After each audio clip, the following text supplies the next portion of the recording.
Okay. Hello and welcome to Brass Tacks. Brass Tacks is a show about stuff, and I'm your host, Dennis Horvitz. We have got a real packed show tonight. On my right is Comrade Shahid, who is the Secretary General of the Pakistan USA Freedom Forum. On my right, our very good friend, Dr. Stephen Eric Bronner, who has been with us many times before, and we're just delighted to have him back again. He is the author of a couple of books. One which we discussed, I think, a couple of weeks ago is called The Bigot. I don't know if we can get a close-up of that. There you go. There we are. And in which he discusses basically the mechanics of bigotry. Yeah. And this other book, Peace Out of Reach, talks about the Middle East, which is going to be very pertinent. There you go. Very pertinent to our discussion today. I don't know where should we begin? Would you?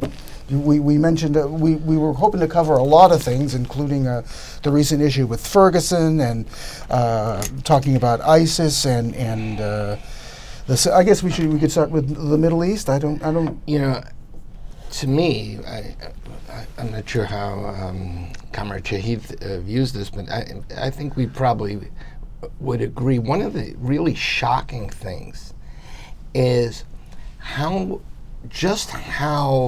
much harm the Bush administration did with its invasion of Iraq and its invasion of Afghanistan. And it's almost like one had dropped a stone into a puddle of water and seen the ripple effect. And it seems to me everything that has arisen since is in some way, in terms of, at least of the conflict, has been in response to, or as a consequence of the Bush policy. Stephen, I feel that when you want to judge any nation, not the country, any nation, you judge what they believe and how the implementation of their good laws or good some characters. But last 40 years basically from our Reagan, that our country, we injected in our young youth that we are macho. No law in front of us. When we want to do something, Grenada, anything, no UNO, because we paid to the UNO most part of our budget of the UN, and those retired bureaucrats, ambassadors and bureaucrats become a part of the United Nations. They're doing a very good job among the young people, but especially last 40 years after the Vietnam War, if there was any other nation who want to learn the lesson, we proved that we never learned the lesson, because we more believe on the guns, machoism, and the superiority complex. I'm going to use the word complex. So that was the whole thing. That's what we are facing this trouble. And Cornel West, when he interviewed the BBC by the Senka yesterday, he said right, that we are very failed. We are not standing for our basic values, what we preach to the others. So that was the whole thing, and that's the dilemma. And it's a failure of the professors, teachers, of education system of United States of America in 2014. And being immigrants, I'm proud. If I love this country, if I love when I say the country mean not the boundaries, the people. We should have to take a stand and tell the truth. Can I just interject here? First of all, what country are you from originally? I'm from Pakistan. From Pakistan, yes. Right? Okay. Because I mentioned that, I just want to make sure that that they knew, because you are the Secretary General of Pakistan USA Freedom Forum. But we've had other guests before dealing with the Middle East, and I think, and this is something you've alluded to in your book, Peace Out of Reach, is that there is that tendency to forget that there are people in these nations and it's not just the posturing of governments and the actions of government. And there's been this animosity between the United States and Iran, but I happen to know people from Iran, and I've read other things about Iran. And shoving aside politics for just a split second, I don't think the people of Iran, for instance, or even the people of Syria, are necessarily anti-American in and of themselves. It's the governments that are antagonistic. Well, Please, Professor. No, I was just going to say, in respect to what you said, I think what Cornel West said speaks to the issue. But if you're going to approach it that way, then you have to take it all the way, because it's almost from the founding of the country that this kind of attitude began with the Monroe Doctrine. Yes. Which basically insisted that America has control over Latin America. And I'm not sure if that approach is enough. It's very important as a foundation for what we're talking about. You're quite right. But I think it's very important to see differences between different regimes and different approaches. The United States, for example, has shifted its area of interest since 1967 to the Middle East. It wasn't I don't want to say an issue, but it wasn't a primary issue for American policy. And I think also that what President Bush did in his vision in articulating his vision of the axis of evil and of the justification for preemptive strikes involved a level of demonization, which was I don't want to say unheard of before, because certainly it existed, but let's put it this way: it intensified the worst parts of the American world outlook. And you're quite right about the hubris. Senator Fulbright spoke about the arrogance of power as a defining characteristic.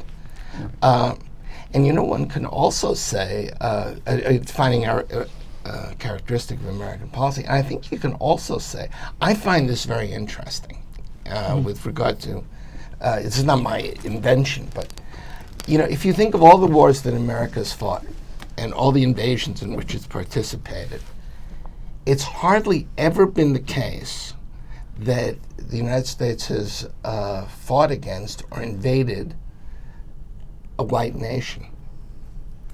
Now, in political science, you would say, or most analysts would say, well, this is not the real issue. Racism played no role.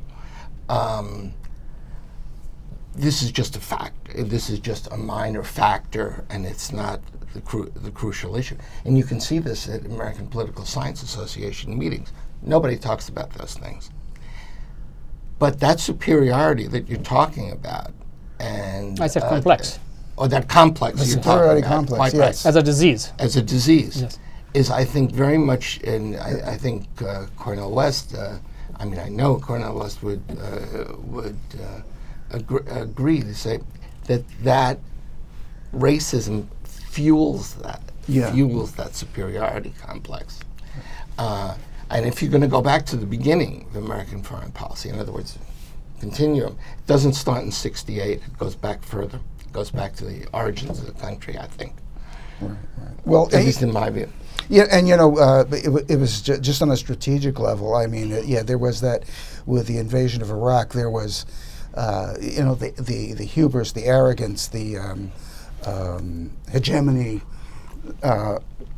and multiplying that was the complete lack of planning and any kind of vision, any kind of understanding of the ripple effect that you mentioned. I mean, it happened precisely because and there that's was no Comrade's. Comrade's quite right. I mean, that's an expression of the superiority complex. Let me saying this thing, when somebody don't believe any color, any lips, any nose, color only the human, let's expand this thing. First World War, white people. Second World War, white people. And if you look on the other world, other countries are occupied by the British, Italian, French. So they have nothing role, anything to do something to start the war or something. Millions of people died in First World War. 40 million Millions of people died in the Second World War. We are the only nation as a United States, as a white government, use first time atomic against the human. Right. And after Second World War, after Korea War, after Vietnam War, if you look over there, are we spending the money on education? Are we trying to train our kids to live in a civilized society? Not. You cannot blame the illiterate Arabs, illiterate Indians, illiterate Koreans, Asians, who's occupied, the Chinese. We have to pay attention that how we can live. And I'm not talking about the only USA. I'm talking about the whole white super so-called 10 top countries of the world. Even that countries in all the way down to 12-hour, 18-hour difference of the Australia. Look, the Australian behave. Look, the Israeli behave. They were under too much bad behave by the European guy, name is Hitler. Right. What they learn? To learn how to kill the Palestinian, how to control. What country and what international law allow anybody that if one house has a criminal, okay, Israeli said they are criminal, they are terrorists, and you're gonna bomb the whole house? Tomorrow, in my country, USA, somebody said that there was a white guy, there was a Spanish guy from living in this house, and he did some killing and he did some terrorism. So you're gonna blow the house? No way. We will never let this thing, but in this world, we are accepting this thing. And who is accepting? People who has a more education, more universities, more colleges. This is a question of the future civility. Education. Are we, our education, producing the people which goes by the books? Brain goes by the how to civilized, how to give our opinion, how to compel with the brain power that this right or this wrong. And how to disagree in a civilized manner. Respect the disagreed. Yeah, I couldn't agree Main more. thing is this. We are the country, or we are the nation, especially USA, American so-called. Other people have the double standard. Funny thing is that we have a 3 standard. Other people, they say something, they do something. We are saying something, doing something, and thinking something else, or expecting something else. So this is the triple standard we have. This is the question, when we have too much power, too much money, we have to check our Wall Street. We have to make sure that they are come to that level, everybody. Well, you know, you made a point there about not providing enough education, but that's true in the United States as well. It seems that the current that the Republicans are trying to sabotage education. Yeah. I mean, never mind about. I mean, of course, I'm not to say that what you're talking about is not important, but as the greatest power in the world, we certainly have a responsibility to educate our own people. And as Steve was saying, you know, talking about the invasion of Iraq, it's one thing, you know, to give out simplistic, facile excuses for your action, but when those simplistic explanations actually reflect literally the decisions that were being made at the time, that, you know, oh yeah, well we'll support this war on oil money, you know, that kind of thing, that kind of frame. You know, the education thing, I mean, is of course very dear to my heart. So you certainly touched on that. But it's not just education. It's not just the money. It's how you educate and what kind of qualities. I think I think you intimated that.